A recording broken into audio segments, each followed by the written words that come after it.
Ravi sir, நீங்கள் எப்படி பார்க்கீங்க செங்கோட்டையனுடைய தாவேகா பிரவேசத்தை? அவர் அந்த போராட்டம் நடத்தி அந்த 10 நாள் கெடுவைத்த நாள்லேயே நான் தெளிவாக சொன்னேன். பல தொலைக்காட்சியில், பல யூடியூப் சேனலில் அவர் தாவேகா பக்கம்தான் போவார் என்று தெளிவாக சொன்னேன். காரணம் என்னன்னா, ரொம்ப சிம்பிள். அதாவது அவருக்கு நல்லா தெரியும் அதிமுகவில் இதுக்கப்புறம் ஒன்றும் பண்ண முடியாது அப்படின்னு. அதிமுகவிலிருந்து விலகி வந்தவர்கள், இனிமேலன்ட்டு அதிமுகவில் ஒன்றும் பண்ண முடியாதுன்னு விலகி வந்த ஆரம் வீரப்பன் ஐயாவிலேருந்து செந்தில் பாலாஜி வரைக்கும் திமுக பக்கம்தான் போனாங்க. ஏன்னா அதுதான் அவங்களுக்கு கரெக்டுன்னு தெரிஞ்சிச்சு. தப்பு தான் அவங்களுக்கு கரெக்டுன்னு தெரிஞ்சிச்சு, அது வேறு விஷயம். பட் இவருக்கு அப்படி இருக்கிறதுக்கு வாய்ப்பு இல்லை. அதுக்கு 2 காரணம். ஒன்று, இவருடைய உணர்வில் திமுகங்கிறது ஏற்றுக்கொள்ளக்கூடியதாக இல்லைன்னு நீங்கள் நினைக்கலாம். ஆனால் முத்துசாமி ஐயா ஏற்கனவே இருக்கார். ஸோ அங்கே திமுகவுடைய மாப்பிள்ளைக்கு இன்னொருத்தர் வேணுங்கிற அவசியம் இல்லை. சூப்பர் சிஎம்க்கு அவர் எடுத்துக்கணுங்கிற ஒரு எண்ணம் கூட இல்லாமல் இருந்திருக்கலாம். ஸோ இவர் தாவேக்காவுக்கு தான் போவாருங்கிறத அன்றைக்கி ரொம்ப ஆணித்தரமாக எடுத்து சொன்னோம். காரணம் என்னென்னா, ஒரு கட்சி இப்போ கோபிச்செட்டிப்பாளையம் மட்டும்தான் தமிழ்நாட்டில் இல்லை. ஏன் நீங்கள் கோபிச்செட்டிப்பாளையத்தில் திமுகவுக்கு வலுவையான நபர் இருக்காங்களா? திமுகவுக்கு இல்லவே இல்லைங்க. திமுகவுக்கு நீங்கள் அப்படி பார்த்தா பொள்ளாச்சி போன முறை வெற்றி பெற்றது கூட 2023 எடப்பாடி ஐயா செய்த மிகப்பெரிய தவறுனால தானே. இல்லைனா பொள்ளாச்சி பக்கம்லாம் எதுக்கு திமுக வெற்றி பெற போகிறது? கேள்வி அது இல்லை. கேள்வி என்னென்னா, கோபிச்செட்டிப்பாளையத்தில் 96 தவிர மற்ற எல்லா சமயங்களிலும் அதிமுக தான் வெற்றி பெற்றிருக்கு. ஆனால் 2019க்கு அப்புறம் நீங்கள் அதில் கூர்ந்து கவனிச்சிங்க அப்படின்னு சொன்னால், அங்கே இவரால் தான் நடந்தது, இவர் இருக்கும் வரைக்கும் தான் நடக்கும் அப்படிங்கிற ஒரு மாற்றம் இல்லாமல் இவரே சொல்லியிருக்கார். செங்கோட்டையன் ஐயாவே சொல்லியிருக்காரு. நான் சொல்லியும் நீங்கள் அவரை ஒரு பேரை சொல்கிறாரு, அவரை வளர்த்து விடுறீங்க, அது எனக்கு பிடிக்கல அப்படிங்கிறத. அது எடப்பாடியெல்லாம் வந்தப்பறம் லேட்டரான விஷயம் தானே. அதைத்தான் நானும் சொல்கிறேன். 2019, 21, 24 தானே நம்ம பேசுகிறதுக்கே முக்கியம். அதுக்கு முன்னாடி பேசுகிறதுக்கு ஒன்றுமே இல்லையே. எம்ஜிஆர் ஐயா என்ன நினைக்கிறாரோ அதான் நடக்கும். ஒரு முறை தான் அவர் தோல்வியை சந்திச்சிருக்காரு. ஜெயலலிதாமா ஒரு முறை ஆன்டி இன்கம்பன்சியும் வெற்றி பெற்று வந்தாங்க. பட் 2016 கோபிச்செட்டிப்பாளையம் பார்த்தீங்கன்னா 11,000 வாக்கு வித்தியாசத்தில் தான் அதிமுக வெற்றி பெறுகிறது. 26,000, 40,000 வெற்றி பெறக்கூடிய ஒரு இடத்துல. ஸோ இதெல்லாம் ஒரு பக்கம் விட்டுருங்க. செங்கோட்டையன் ஐயாவுக்கு வேறு ஏதாவது வழி இருக்கா? பண்ணியாச்சு. அதாவது சசிகலாமா சொல்லியோ தாவேகாவுடைய பலமும் இங்கே அதிகரிக்குது. இங்கே பாருங்க, நான் அன்னைக்கு சொன்ன ஒரே காரணம் என்ன, முக்கியமான காரணம் என்னன்னு சொன்னால், தாவேகா பிஜேபியும் திமுகவையும் மட்டும்தான் திட்டும், விமர்சிக்கும். அதிமுகவை விமர்சிக்காது. விமர்சித்தால் தொண்டர்களை பொறுத்த வரைக்கும் அந்த வாட்டிங்கேருந்து மரணம். இல்லை இல்லைங்க, அவர் திட்ட வேண்டிய நேரத்தில் ஒழுங்காக திட்டுறாரு.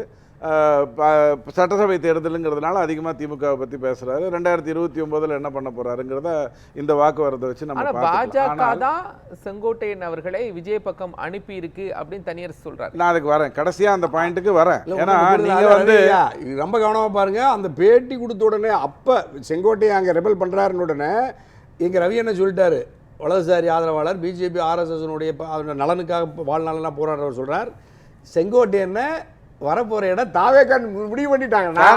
நான் சொன்னது கரெக்டா, விரும்பினதா அவரே சொல்லிட்டாரு. இல்ல காரணத்தை இப்பதானே சொல்ல போறேன். நானே விஜய்க்கு எதற்காக செங்கோட்டையன் ஐயா தேவைப்படுகிறார் அங்கதானே முக்கியம். நீங்க மற்ற இடத்துலலாம் 2 பேர் முடிவு பண்ணுவாங்க, இங்க அப்படி இல்லை, இவர் தான் முடிவு பண்றாரு.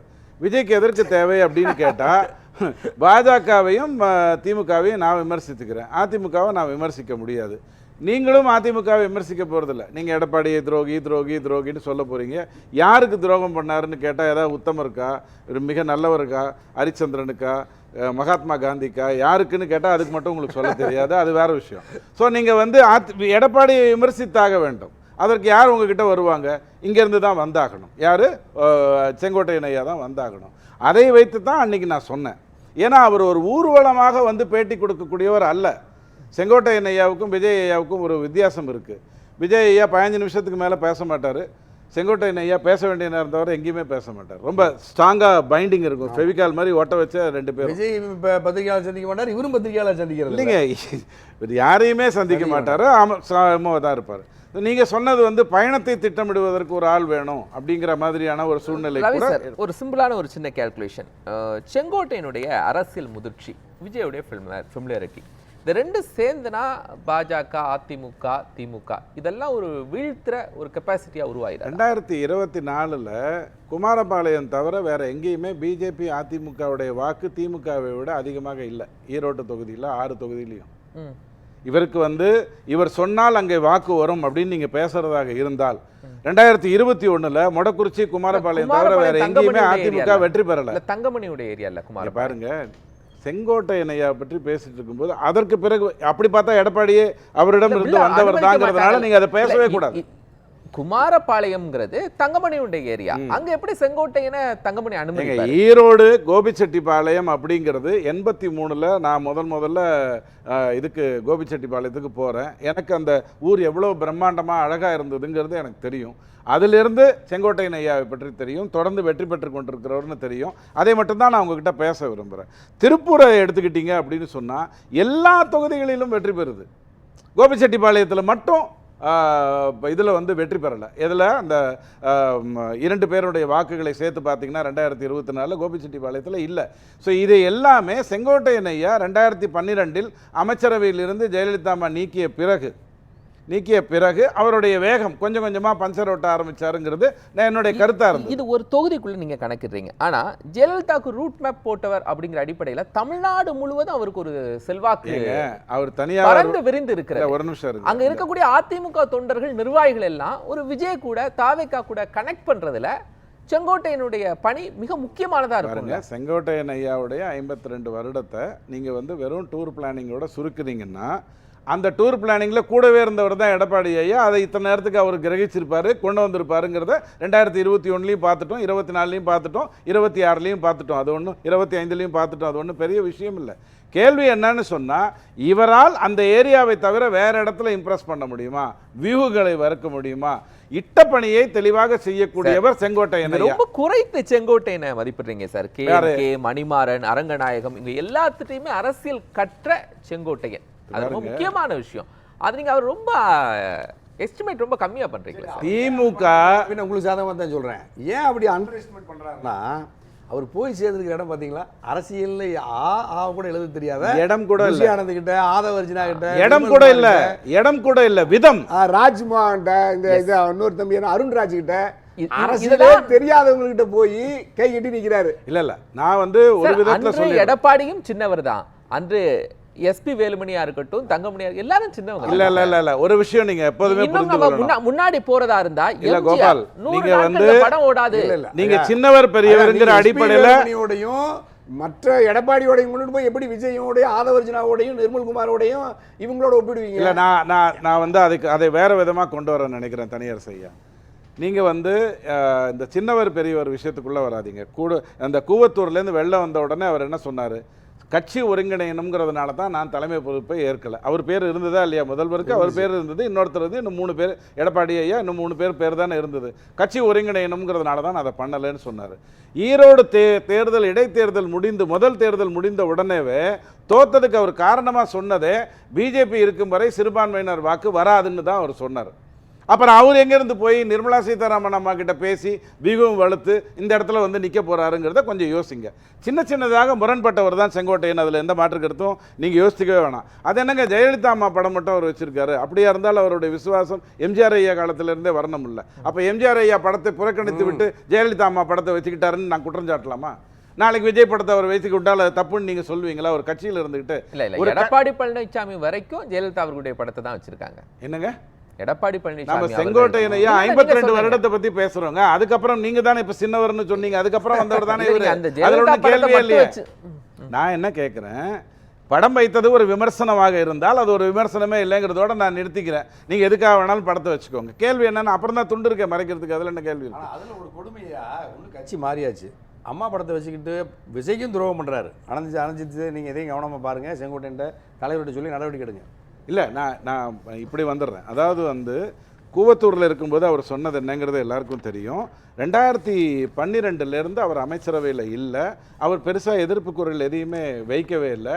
ஆனால் அதற்கு பிறகு வந்த தேர்தலில் 2016 இருக்கட்டும், 2019 இருக்கட்டும், 21 இருக்கட்டும், 24 இருக்கட்டும், இவரால் தான் கோபிச்செட்டிப்பாளையம், இவரால் தான் ஈரோடு அப்படிங்கிற அடிப்படையில் நீங்கள் வாக்குகளை எடுத்து பார்க்கவே முடியாது. சொல்லப்போனால் 2019 ஈரோடு தொகுதியில் 2 லட்சம் வாக்கு வித்தியாசத்தில் தோக்குறாங்க. கொங்கு மண்டலத்தில் அவ்வளோ பெரிய தோல்வி அப்படிங்கிறது, அதாவது வாக்கு வித்தியாசம். இவரா இந்த பாருங்க, இவர் நினைத்திருந்தால் உயர்த்திருக்க முடியும்னு நான் பேசும்போது அப்போ இவர் செய்யலைங்கிற அடிப்படைக்குள்ள நீங்க போறதா இருந்தா அதுக்கு அந்த விளையாட்டுக்குள்ள நான் வரவே இல்லை.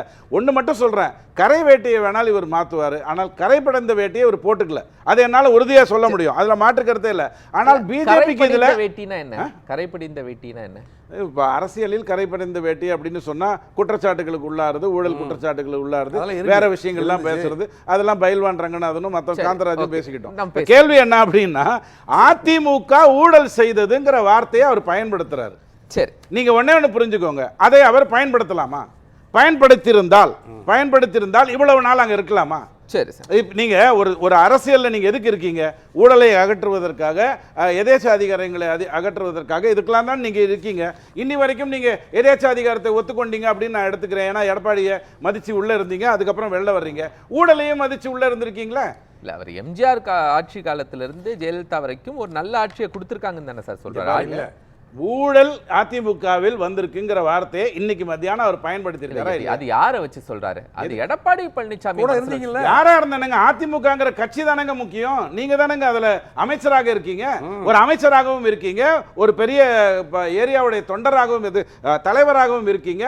நீங்க இல்லைன்னா கோபிச்செட்டிப்பாளையத்துல மலைகள்லாம் அசையாது, நிக்காது. நான் எல்லாத்தையும் எடுத்துக்கிறேன். ஆனா இந்த மாதிரியான ஒரு தோல்விக்குள்ள வந்துட்டு இந்த மாதிரியான தோல்விக்குள்ள வந்துட்டு நீங்கள் திரும்பவும் சொல்றேன், செங்கோட்டையன் ஐயா நல்லவர் அப்படின்னு கேட்டீங்கன்னா ஆமா. நான் என்ன கேட்கிறேன் சார், விஜயை நேரா அவர் போய் பார்க்க முடியாதா?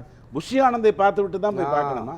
நான் உங்க சீரியஸா கேட்கிறேன். பெரிய தலைவர் தானே, அதுல ஒண்ணு மாற்று கருத்து இல்லை. எனக்கு இல்ல, உங்களுக்கு இல்ல, விஜய்க்கு தெரியாதா? செங்கோட்டையன் பெரிய ஆளுங்கிறது தெரியாதா? அது என்னங்க புஷி ஆனந்த பார்த்துட்டு அதுக்கப்புறம் போய் விஜய் பார்க்க? அடுத்தடுத்த தலைவர்கள பார்த்துட்டு எதுக்குங்க அடுத்தடுத்த தலைவர்? இவர் தான் மூத்த தலைவர். நேத்துக்கு என்ன சொல்றாரு, 52 வருடங்களாக அரசியல்ல உழைத்த எனக்கு கட்சியிலிருந்து நீக்கிட்டாங்கன்னு சொன்னாரு. எல்லாரும் உச்சி கொட்டணுமா இல்லையா? உச்சி கொட்டணுமா இல்லையா? அப்புறம் எதுக்கு நீங்க வந்து புஷி ஆனந்த பார்த்துட்டு நீங்க விஜய் போய் பார்க்க போறீங்க? நேரா பார்க்க முடியாதா? வீட்டுக்குள்ள போயா பாப்பீங்க ஒரு தலைவரை? சரி.